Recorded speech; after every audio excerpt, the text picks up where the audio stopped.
Nagtiwala ang aktor na si Daniel Padilla na ang kanyang nobya na si Catherine Bernardo na ang makakasama niya habang buhay.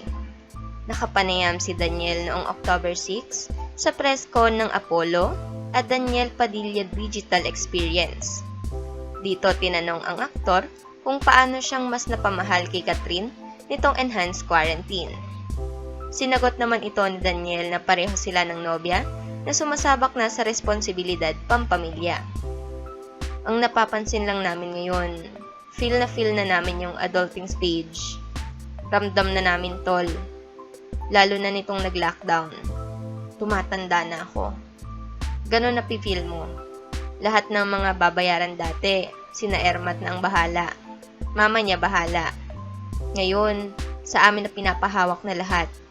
Lahat sa amin na pinapaasikaso. Lahat ni Daniel. Humirit naman rito ang aktor na pwede na raw silang mag-asawa ng aktres. So doon ko nakikita kay Catherine na handa na siya. Handa na siya maging asawa ko. Hindi, loko lang. Bulalas ni Daniel. Natalakay rin nila ang pagpapakitang gilas ni Catherine pagdating sa pagluluto. Dati pa naman si Catherine mahilig magluto. Baliw yun sa mga appliances. Yun ang nagpapasaya sa kanya. Pero that's good. That's good training. Saad ng aktor. Pinag-iipunan na rin nito ang kanilang future ng aktres. Oo naman. Kailangan pa mag-ipon para sa panahon na magpapamilya na. Alam mo yon, hindi ka naghahabol sa trabaho. Sa pamilya, trabaho, pamilya. Para steady ka lang. May oras ka sa pamilya mo. Kung gusto mo magtrabaho, sige. Aniya. Ayon pa kay Daniel ay nais niyang makasal bago tumuntong ang edad niya sa 30.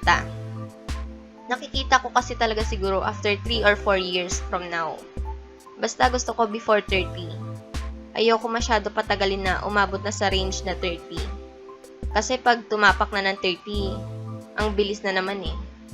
Sana before 30 maging swabe ang lahat at matuloy ang kasal. Lahat ni Daniel.